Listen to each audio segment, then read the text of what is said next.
حضرت بشر حافی بہت بڑے شیخ تھے، امام احمد بن حنبل جیسے لوگ ان کی عزت کرتے، توقیر کرتے، اکرام کرتے، ان کی محفل نور کی حاضری دیتے، لیکن سارا بغداد قدر کرتا۔ ایک تاجر تھا بغداد کا، وہ کہتا مجھے نہیں بابا اچھا لگتا جی وہ آپ کو کیوں نہیں اچھے لگتے؟ کہنے لگے وہ جمعے والے دن نا جماعت کے ساتھ نماز پڑھتے ہیں پر باقی نماز پڑھتے نہیں اور گھر چلے جاتے ہیں، لو کر لو بات۔ بہت سارے لوگوں کو شکوہ ہوتا ہے کہ ہمارا امام جو ہے وہ عصر کی سنتیں پہلی نہیں پڑھتا اور عشاء کی پہلی سنتیں نہیں پڑھتا۔ تو میں کہتا ہوں جس چیز کو رب رسول نے فرض نہیں کیا آپ کیوں کرتے ہیں؟ پڑھنی چاہیے انہیں، خیر کی بات یہی ہے، عمدہ بات یہی ہے، پر اتنی زیادہ تنقید، اتنی زیادہ، اور سارے فیصلے دوسروں کے لیے کر لیے نیک ہونے کے۔ وہ کہتے جی وہ بابا جی نا فرض پڑھتے تھے جماعت کے ساتھ تو باقی نماز جماعت کے ساتھ نہیں پڑھا کرتے تھے، چلے جاتے تھے تو مجھے اچھے نہیں لگتے تھے۔ لوگوں نے مجھے سمجھایا کہ اللہ کا نیک بندہ ہے، بڑے بڑے علماء اور ذی شعور لوگ قدر کرتے ہیں اور آپ کا یہ حال ہے۔ کہتا میں نے ایک دن سوچا کہ میں پتہ تو کروں بابا جاتا کہاں ہے ویسے جمعے والے دن، اتنی جلدی کاہے کی ہے؟ کہتے ہیں میں نے ان کے ساتھ نماز جمعے کی ادا کی ایک ہی صف میں۔ حضرت بشر حافی سلام پھیرا، دعا بھی نہ مانگی اور اٹھ کے نکل گئے۔ کہتے ہیں جب وہ چلے تو میں بھی پیچھے چلا، ایک نان بائی کی دکان پہ پہنچے تو چند نان خریدے۔ میں نے کہا خو پیر صاحب کو بھوک نے ستایا تھا، وہ تو روٹی کی خاطر سنت اور نوافل چھوڑ دیے۔ پھر وہ آگے بڑھے اور ایک ہوٹل سے انہوں نے کباب خریدے۔ میں نے کہا خو دیکھو ان کی عمر دیکھو اور ان کے ذائقے دیکھو۔ پھر وہ جب جنگل کی طرف بڑھے تو میں نے سوچا کہ یہ نا سبزے پہ بیٹھ کے اب کھانا کھائیں گے لوگوں سے چھپ کے اور لوگوں کو بتائیں گے کہ روزے زیادہ رکھتا ہوں، میں تو عبادت میں رہتا ہوں۔ کہتے ہیں وہ جنگل کی طرف مڑے تو میں بھی پیچھے ہو گیا۔ چلتے چلتے نا حیران میں تب ہوا جب ایک جھونپڑی آئی، اس جھونپڑی کا دروازہ باہر سے بند تھا۔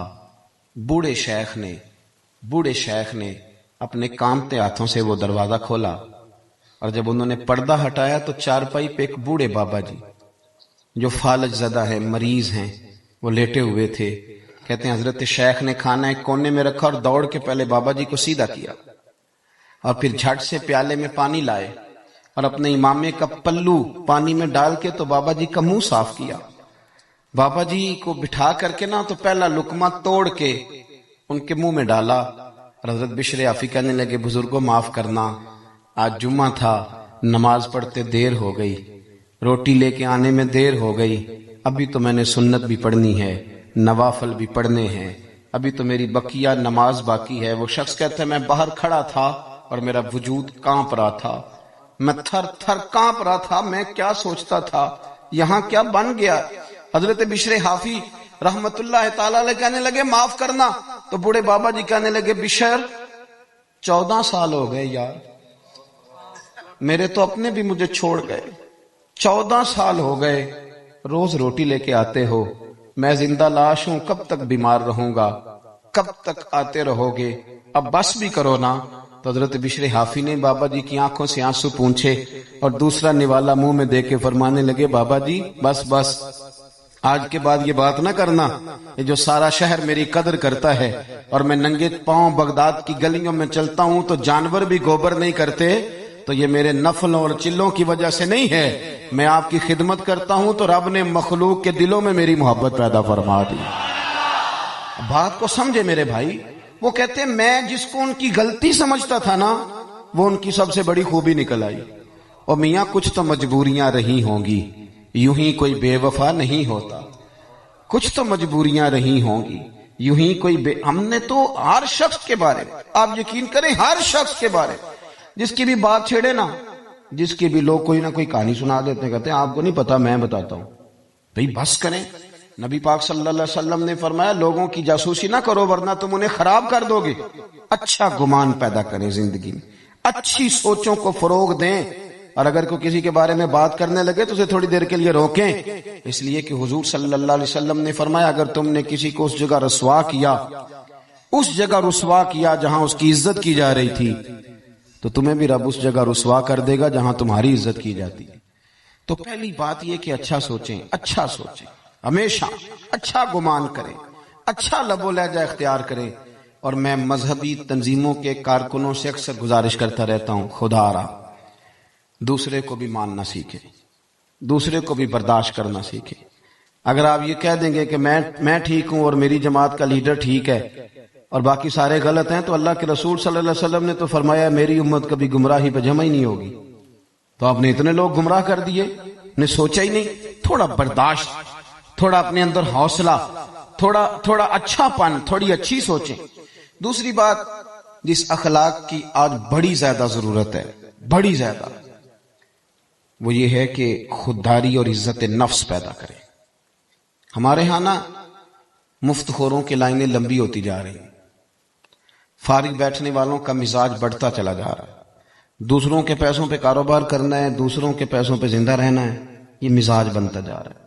چندہ لینے والی جماعتیں اتنی زیادہ ہو گئیں، ٹیمیں اتنی زیادہ ہو گئیں کہ بہت سارے لوگ اب ویسے ہی اس بات سے نالاں ہیں. وہ ہر لینے والے کو اداکار اور فنکار سمجھتے ہیں. ملت کے جوان فارغ گھومتے ہیں، ہر وقت سوچتے ہیں کہ اگر میرا برطانیہ والا ماموں مہربان ہو جائے تو پھر میرا کام بن جائے گا، اگر امریکہ والی پھپھو کبھی راضی ہو جائے نا پھر میں بن. سہارے ڈھونڈتے ہیں. قرآن مجید نے اصحاب صفا کی تعریف کی، یہ کہا کہ وہ بڑے غریب لوگ تھے، لیکن فرمایا لا یسألون الناس الحافا، وہ کبھی بھی لپٹ لپٹ کر سوال نہیں کرتے، اپنی خودداری کو بچا کے رکھتے، بچا کے. حضرت حکیم بن حزام رضی اللہ تعالیٰ عنہ فرماتے ہیں میں نبی پاک صلی اللہ علیہ وسلم کی خدمت میں حاضر تھا اور ہم 8-9 صحابہ حاضر تھے. حضور نے فرمایا میرے ہاتھ پہ بیعت کرو. یا رسول اللہ صلی اللہ علیہ وسلم ہم تو بیعت کر چکے. حضور نے پھر فرمایا بیعت کرو. حضور ہم تو بیعت کر چکے. تیسری دفعہ فرمایا بیعت کرو. یا رسول اللہ کس بات پر؟ فرمایا میرے ہاتھ پر بیعت کرو، کسی دنیا دار سے سوال نہیں کرو گے، کسی سیٹھ نواب سے سوال، ہاں اپنی مٹی پہ چلنے کا سلیقہ سیکھو. کسی کے سنگ مرمر پہ چلو گے تو پھسل جاؤ گے. چھوڑیں ہاتھ پھیلانا، چھوڑیں. ہر وقت انسان یہی سوچتا رہے کہ فلاں سیٹھ راضی ہو گیا تو کام بن گیا. جھوٹ بولنا، خوشامتیں کرنا، دنیا داری کرنا، اس چکر سے باہر آئیں. جب کوئی میرے نام پہ چندہ مانگنے نکلے گا کہ میاں عصمت صاحب آپ نے مولانا صاحب بلائے ہیں تو سنا ہے کہ آپ کو 40,000 روپیہ بھی دینا ہے، اور اس نام پہ جب چندہ اکٹھا ہوگا تو میری بات کا کوئی خاک اثر لے گا. وہ کہے گا حضرت تو کام لگے ہوئے ہیں، تو کاروبار کے لیے نکلے ہوئے ہیں معاذ اللہ. خدا ہر چیز کے اندر تھوڑا خودداری کا فعل، تھوڑا عزت نفس کا خیال کرے. دنیا میں امیر آدمی کون ہوتا ہے؟ جو زیادہ مالدار ہو؟ نہ بھائی، امیر تو وہ ہوتا ہے کہ جو رب نے اسے دیا ہو پھر اس پر اسے قناعت بھی حاصل ہو. مسند امام احمد بن حنبل میں نبی پاک صلی اللہ علیہ وسلم سے حضرت انس بن مالک نے پوچھا حضور ذلت کیا ہے؟ فرمایا لالچ نہ کرنا، ذلیل ہو جائے گا.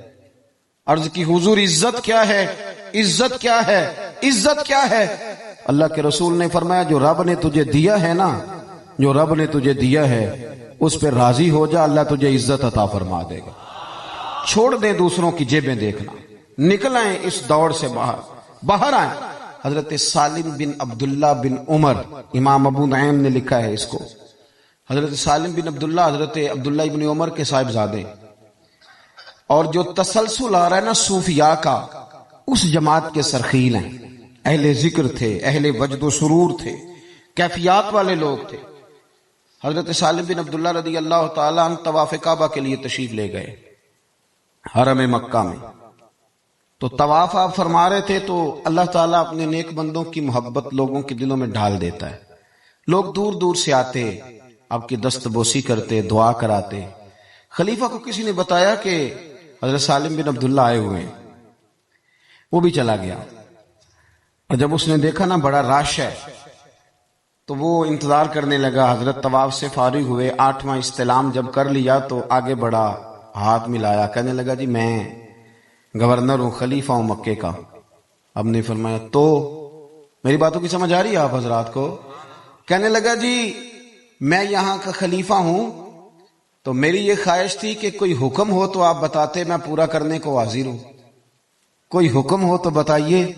تو حضرت سالم بن عبداللہ رضی اللہ تعالیٰ نے اس کا چہرہ دیکھا تو فرمانے لگے کس نے گورنر بنایا تجھے؟ تو بڑا بیوقوف آدمی ہے، تو بالکل تجھے خیال ہی نہیں آیا، تو کیا کہہ رہا ہے؟ وہ کہتے ہیں پہلی دفعہ کسی بندے سے ملاقات ہوئی تھی، میری بھی ٹانگیں کانپنے لگی، یہ شخص کہاں سے بات کر رہا ہے. خودداری ایک بڑی اعلیٰ چیز کا نام. کس نے تجھے گورنر بنایا؟ کہنے لگا حضور کیا ہوا؟ فرمانے لگے یار تو بڑا ہی بیوقوف ہے، تو کیا سمجھتا ہے مجھے کہ اللہ کے گھر میں آ کے بیت اللہ شریف کے دروازے کے سامنے کھڑے ہو کے یہاں آ کے بھی میں دنیا داروں سے سوال کروں گا؟ یہاں آ کے بھی میں لوگوں سے مانگوں گا؟ یہاں گردن کو جھکا دیتا ہے خیرات کا پتھر، جہاں میں مانگنے والوں کے سر کبھی اونچے نہیں ہوتے، یہاں آ کے بھی میں دنیا داروں سے مانگوں گا؟